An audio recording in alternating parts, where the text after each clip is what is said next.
Has gradualism put a fear in our hearts that keeps us from taking forceful action to right things we know are wrong? I'll be right back.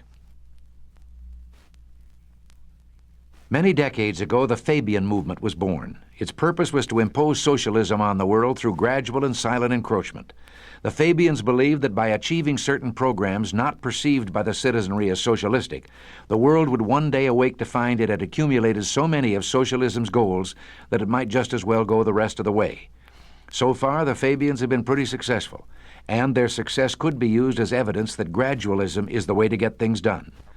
I'm sure the Fabians, however, didn't have anything to do with the gradualism which keeps those of us who want less government and more freedom from doing something about it.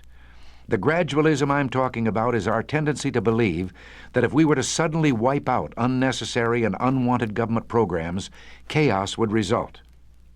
2 years ago, Leonard Read, head of the Foundation for Economic Education, exposed the fallacy of this fear with 3 classic examples. Going back to the early 1930s, the Depression and New Deal days, he reminded us of the National Industrial Recovery Act, known then as NRA. Its symbol was a blue eagle, which was a pretty shabby way to treat an eagle. NRA was fascism, pure and simple, government control of business and industry. Their courage, destroyed by the traumatic experiences of the 1929 crash and the Depression that followed, business and industrial leaders embraced NRA. But after a year or 2 of government interference, the honeymoon was over.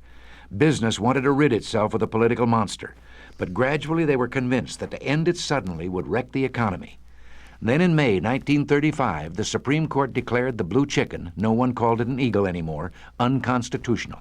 As of that moment, every provision of NRA was abolished.